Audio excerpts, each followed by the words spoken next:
estadística en España? Si hacemos caso a los informes, no. En Kenia seguramente no.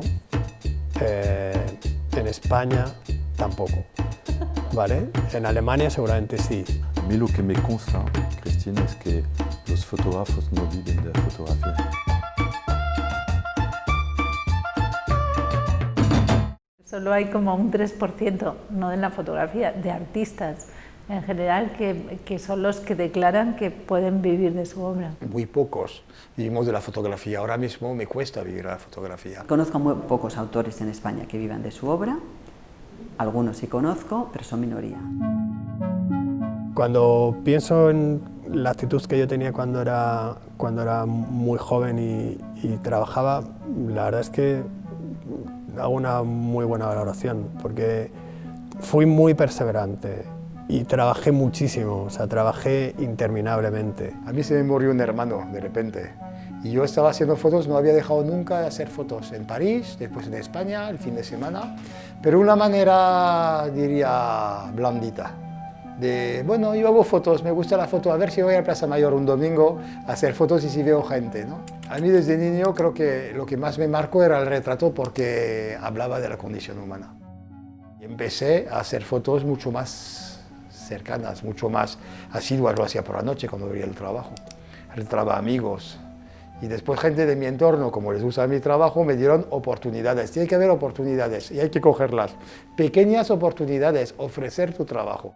Tuve una propuesta para exponer en el Espacio 1 del Reina Sofía, en la que ya desde el principio lo que se le proponía al artista era que hiciera algo nuevo, que hiciera un proyecto que se saliera de lo habitual. El trabajo que yo empecé a hacer desde el principio estaba un poco pensado para ser fotografiado, entre otras cosas porque las intervenciones con luz eran completamente efímeras, una especie de land art posible en estos tiempos actuales, ¿no? En el que hay una degradación extrema del medio ambiente, ¿no? Y hay que pensarse mucho qué tipo de intervención va a hacer uno sobre un paisaje, ¿no? Y para mí era una parte muy importante era el hecho de que eso era algo que sucedía y desaparecía, ¿no?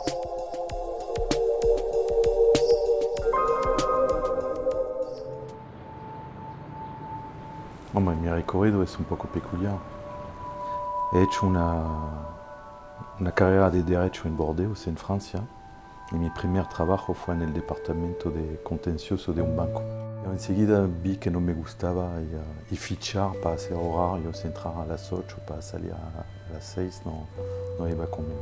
He hecho una escuela de cine en París. Y yo empecé pegando moqueta en la productora, colgando cuadros. Después monté una productora y fui productor. Y la fotografía era una asignatura pendiente. ¿Vives de la fotografía? No podemos decir que vivo de la fotografía, estoy empezando. La realidad es que gran parte de las personas que se dedican al arte tienen un trabajo alternativo, ¿no? Yo cuando hacía mi tesis sobre el surrealismo y me conocía la vida de los artistas, es que les pasaba lo mismo, es que todos trabajan en otras cosas. Puedes buscar instituciones, también poder dar clases, conferencias. En mi caso, la enseñanza tiene una relación muy buena con el trabajo creativo. Soy profesor de universidad por mi trabajo como artista.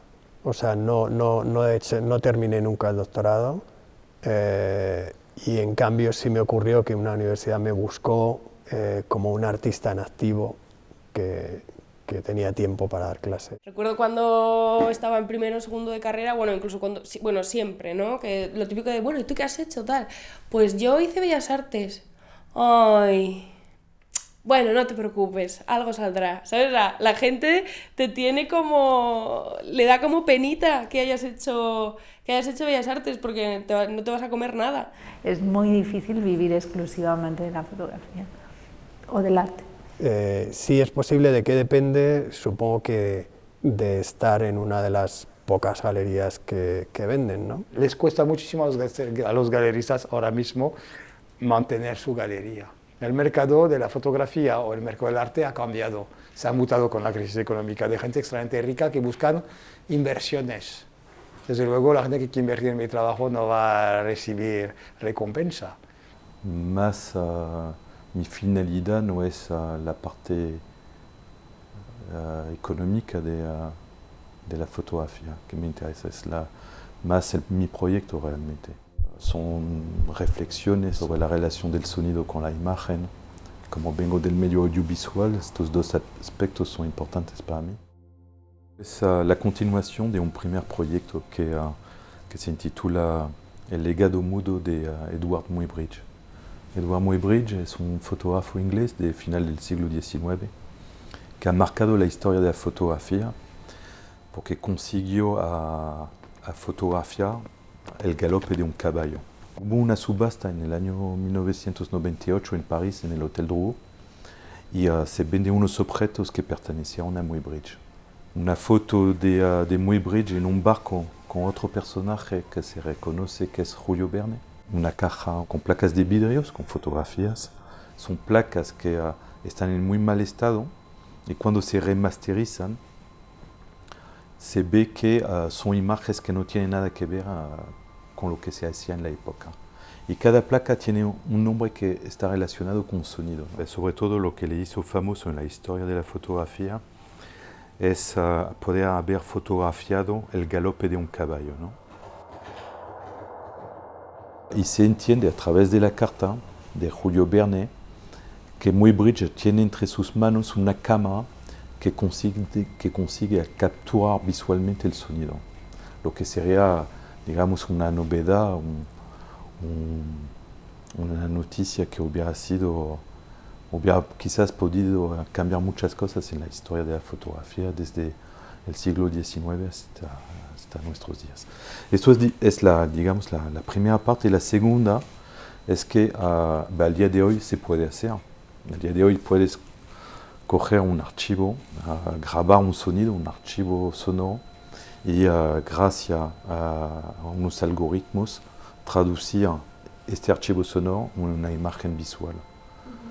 ¿Qué pasa? Es que al hacer nos dimos cuenta que muchas veces conseguíamos una imagen final muy cercano y relacionado con el archivo sonoro, que es lo extraordinario.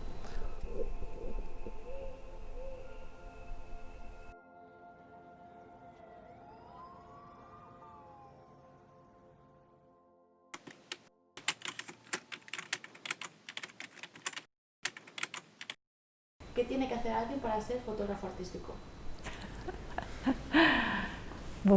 No lo sé, o sea, realmente no hay recetas. No, lo menos importante es la carrera artística. Lo que tiene que hacer alguien es tener un motivo para hacer algo. Si tu pretensión es tener el título de fotógrafo y de firmar dedicatorias y tal, que hacer, si es lo que te mueve, olvídate ya. Pero gente obsesionados con lo serial, lo conceptual, su carrera, exponer. Es un rebaño.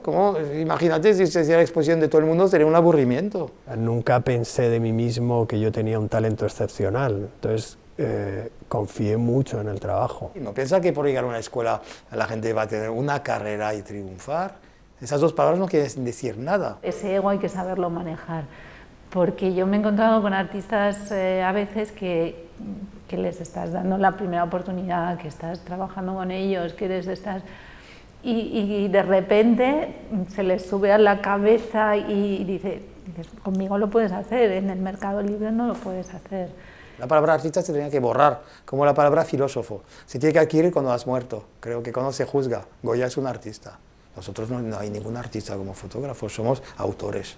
Yo no creo mucho como en la palabra artista, ¿no? Creo que el arte es algo que hay personas que lo hacen pasajeramente o hay personas que lo hacen de por vida, ¿no? Pero ¿qué tiene que hacer? Pero volvamos a empezar. Tiene que tener una voluntad de profundización en su mundo interno y aguantar un trecho de incertidumbre y de vacío muy, muy largo. Y bueno, esto te convierte probablemente con el tiempo en artista, lo que no garantiza ningún éxito de ningún tipo, ¿no? Yo lo resumiría en pasión, trabajo, trabajo, trabajo. Me he presentado a una convocatoria en la Real Sociedad de la Fotografía, me dieron el primer premio, Entonces voy a exponer ahora.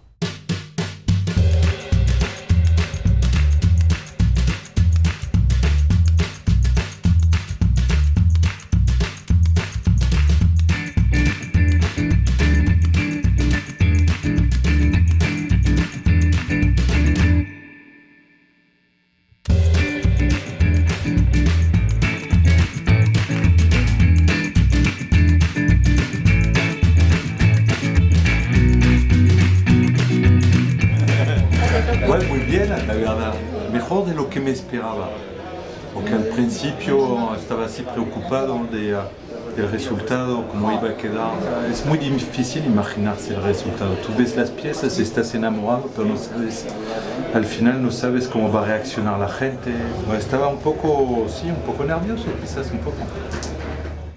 ¿Tienes una estimación de lo que te ha costado la exposición? Es el total, estamos hablando de quizás unos 3.000 euros. No es tan importante mostrar el trabajo, lo es, pero la obra es más importante. Ahora mismo no voy a llevar nada a Arco, he decidido. No, mi galerista quería, he dicho que no estoy preparado, que estoy investigando, que no quiere decir que me retire. No, digo que para mí Arco tiene su justo significado. Arco es una feria. Las galerías van allí para vender. Ahora mismo el único momento en el que el arte como mercado se mueve es a través de las ferias. El problema es que hay una confusión en nuestro país, y la ha habido siempre, de que por una parte las galerías quieren ser algo más que lugares de venta y nosotros también nos resistimos, y las ferias también. Entonces, si tú en vez de verlo con claridad, no, esto es una feria, es lógico que vayan a vender pues, lo más posible. De hecho, en los años de crisis se ha ido depurando muchísimo la feria en el sentido de llevar pues, obras más vendibles, obras de menos precio, más pintura que cualquier otra cosa. O sea, hubo años en que las instalaciones eran, vamos, apabullantes y todo era como un poco griterío, ¿no? Creo que tienes razón, Oliva, en ese sentido. O sea, es que es un mercado. El problema es que cuando nace Arco en este país se confunde, porque siempre ha sido una feria, su nombre nunca ha engañado. Arco en España fue la puerta de entrada a la modernidad en la cultura española. Cuando nace Arco, la ausencia de espacios institucionales, de bienales, de exposiciones en las que se pudiera ver arte contemporáneo, Arco como que suplió ese vacío que existía en el país. La Feria de Arco tiene una peculiaridad, es que probablemente sea la feria del mundo a la que más gente va a visitar, pero yo creo que eso forma parte también de la idiosincrasia de nuestro país, que la gente es incapaz de ir a una galería cotidianamente y luego viene Arco y se va a pegarse un hartazgo de arte que no va a entender nada, a ver 200 y pico galerías en una tarde. Es un poco, no tiene, como que no tiene mucho sentido, ¿no? Nunca se hizo para que el público viera arte contemporáneo ni para educar al público. Arco se hace para tener clientes que compren arte. Me acuerdo un día que había en Foto de España el anfiteatro del Círculo de Bellas Artes lleno de gente porque venía Dan Golding, que vino un poquito perturbada a la charla, tarde, pero maravillosa charla. Y alguien me preguntó qué tenía que hacer para que funcione, para que tenga un galerista, como ya tenía Matthew Marks en Nueva York o Yvon Lambert en París. Pero Dan Golding les contestó y nos contestó que ya había sido barmaid en un bar de putas en Nueva York durante 20 años antes de mostrar su trabajo. O sea, que había tenido que vivir y contar su vida. Eso es lo más importante. Me llamo Bárbara Gavín, tengo 24 años, soy de un pueblo del norte de Huesca, estudié Bellas Artes en Teruel y el año pasado me vine a Madrid a hacer el máster de Foto España de fotografía. Pues ahora mismo estoy trabajando en dos proyectos principalmente, uno que lo tengo un poco más abandonado, que es el de Kitchen, y luego pues el de lo extraordinario de lo cotidiano, que luego paso a ser extraordinarias y cotidianas y que ahora tiene el título de vandalismo estético. Segundo de carrera, cuando conseguí ahorrar la pasta necesaria, pues me compré mi primera cámara que hacía mucha fotografía pues de mi entorno. Teniendo un montón de imágenes sobre la mesa y viendo la relación que había entre ellas, pues vi que, pues eso, que eran todo como aspectos de la vida cotidiana que todo el mundo tiene. Decidí centrarme en el retrato.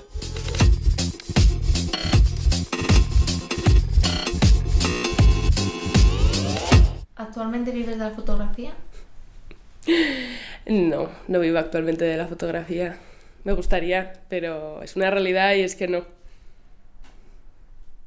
Creo que son buenísimos los concursos para darte a conocer. Esas convocatorias suelen tener mucha repercusión y ubican bastante a un artista joven, y curiosamente hay mucho artista joven que no se presenta, ¿no? Presentarte a todo lo que aparece, o sea, si una vez no te cogen, ya te cogerán, ya te seleccionarán otra. Es mucho dinero para una persona que empieza. Estamos hablando muchas veces de estudiantes que salen de Bellas Artes, de una escuela de fotografía y tienen que pagar 50 euros aquí, a lo mejor 300 euros para un visionaje, es mucho dinero. Por ejemplo, para presentarte a generaciones no se cobra nada. Hay muchos concursos que no cobran nada. Los visionados es otra historia, porque claro, los visionadores es que hay que pagarles a los visionadores. Conozco bien los visionados de Fotofest, porque me han invitado en varias ocasiones, pero allí, por ejemplo, la media son, creo que 850, 900 dólares. Y la gente, o sea, lo paga porque, claro, también tiene la garantía de que, o bastante garantía, de que dado el plantel de visionadores que va, algo les va a salir. Tú ves que, por ejemplo, el concurso de Tokio, por muy relevante que puede ser, son los mismos que hacen el de Rusia, el de Londres y tal, y que se nutren de esto. Es una máquina de hacer dinero, ¿no? Es verdad que hay cosas que es que ya ves que es un negocio, claramente, y a mí, de vez en cuando, algún alumno de Bellas Artes me dice, mira, me ha llegado esto, y el típico email de vamos a hacer una exposición en Verona, nos gusta mucho tu trabajo, solo tienes que pagar 400 euros y tal, y digo, joder, macho, es que... A mí me parece que hay mucho negocio alrededor de la fotografía. ¿En qué consiste un visionado? Es una herramienta, como hemos hablado antes de los concursos, en la que te pueden pasar cosas o te puede no pasar nada. Tú llegas, presentas tu proyecto y te dan como tips para que lo mejores, esto sí, esto no, y ya está. Y son 20 minutos y luego coges tus cosas y te vas. Te da la posibilidad de que gente que de otra manera a la que de otra manera no podrías llegar, vea tu trabajo. Te da la posibilidad de que si a alguien le gusta, pues te pueda meter después en una exposición colectiva, te pueda llevar a un festival, te pueda editar en su revista, etc. Pero puede también pasarte nada. Lo más interesante que me ha pasado a mí es que me hagan una valoración del trabajo negativa y que tengan razón. Si tu trabajo, o sea, de repente tiene una fuerza y una personalidad tal que a la gente que lo está viendo le da la sensación de que estás aportando algo diferente, que es una mirada nueva, aunque sea un trabajo que se haya hecho ya, pues te va saliendo, a ti te ha pasado. Yo lo que sé es que no me dio ganas de hacer más visionajes. Entonces, me parece algo aleatorio, es interesante porque el visionaje, hombre, es crear una oportunidad, un espacio en el cual te puedes enfrentar tu proyecto a la mirada de un profesional. Con uno de los visionadores, pues básicamente le presenté mi proyecto y bueno, pues no le gustó nada y no le interesó tampoco, y como no le gustaba, pues me dijo que no me podía ayudar. El concepto en sí mismo es muy interesante. Lo que es aleatorio es quién es tu interlocutor. Lo que me chocó fue eso, ¿no? Que como no le gustaba, no podía decirme absolutamente nada, ni para bien ni para mal del proyecto. Es un momento difícil porque te expones, escuchas críticas, que esto es muy positivo, pero no necesariamente es enriquecedor. Bueno, literalmente me dijo, ¿sabes qué pasa? Es que yo jamás expondría tus fotos en mi galería. Dije, bueno, pues si este señor no me quiere exponer las fotos y probablemente haya muchos otros que tampoco quieran, pues no pasa nada, voy a hacerlo yo. Y por eso decidí salir a pegar las fotos a la calle. La primera vez que salimos a pegar éramos como 8 o 10 personas. Había gente que pegaba, que grababa, que fotografiaba. Todos íbamos haciendo un poco de todo, ¿no? Entonces dije, vale, sales a la calle a pegar las fotos y ¿qué?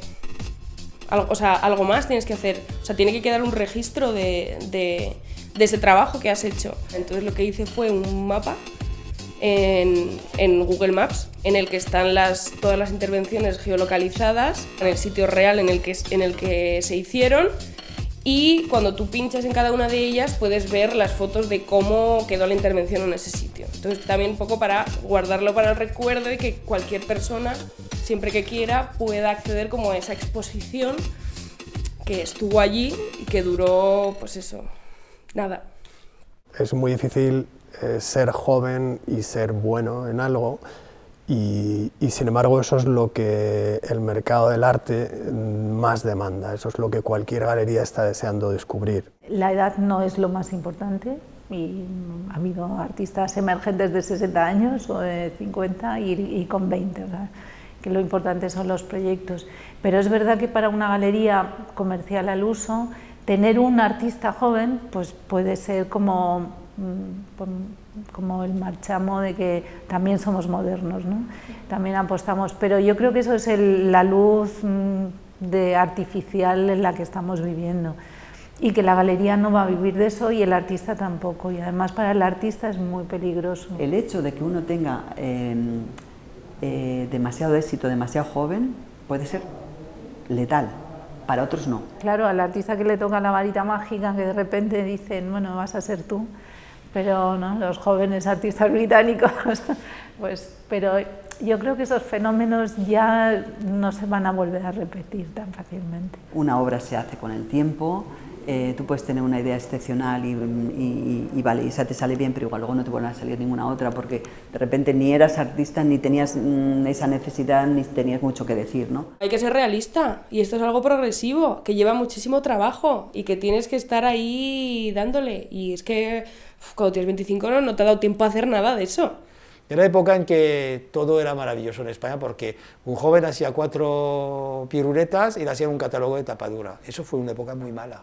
Muy buena, pero muy mala, porque enseguida se quería hablar solamente de la gente joven. Han hecho unos libros que es un puro despilfarro, autores que es que no tenían el nivel, ¿sabes? O sea, ahora debe haber gente muy frustrada que han desaparecido. Realmente si eres un creador, si eres un artista, es que necesitas eso para comer, o sea, lo necesitas como quien que respira, ¿no? Entonces, a lo largo del tiempo es cuando vas haciendo una carrera y vas haciendo... No es una maratón, nunca debe ser una maratón. Si uno se va a dedicar al arte, tiene que acostumbrarse que va a topar muchísimas veces con el no, es decir, o sea, esa parte de frustración, de tolerancia a la frustración, si no se tiene un poco desarrollada, no se va a ningún sitio. Dejar de ser las víctimas de la sociedad, porque desde luego si queréis ser artistas, el artista no puede ser víctima nunca, nunca, porque te van a dar unas patadas. Llegues a donde llegues siempre hay más, y siempre hay puertas que se te cierran. Al principio eres más joven y te toca el ego, pero llega un momento y dices, no, me encierro a trabajar. Un fallo muy terrible, en mi opinión, es pensar en cuáles son los mecanismos de difusión del arte y hacer un arte adaptado a esos mecanismos.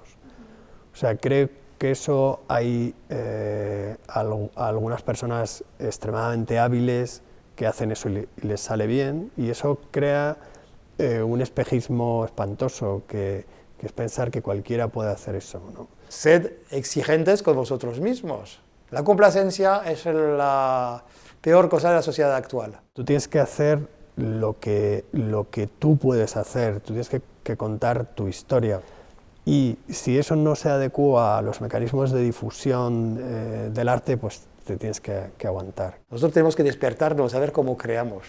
Y no nos vas a decir a nadie si está bien o si está mal. Ni un galerista, ni un profesor. Ahora hay que escucharles. Pero la mejor voz es la vuestra. Es como medir la puerta y después hacer el mueble para que pase por la puerta. Yo creo que tú tienes que hacer tu mueble, y si no pasa por la puerta, o te lo comes con patatas o rompes la puerta a martillazos, ¿no? Hay que saber para qué está hecho uno. Eso sí que es muy exigente. Somos siempre uno más. Un día me decía la directora de Exit, por mucho que lleguen muy arriba, somos siempre uno más. Eso es una lección.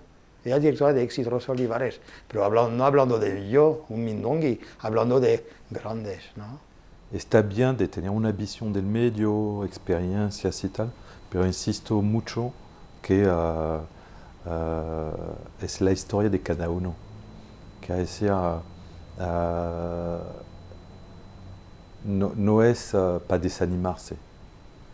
Es cierto que de 100 personas que se tiran al agua, hay uno que se salvará, ¿no? No es fácil, pero es lo que hemos elegido y para mí no puedo hacer otra cosa.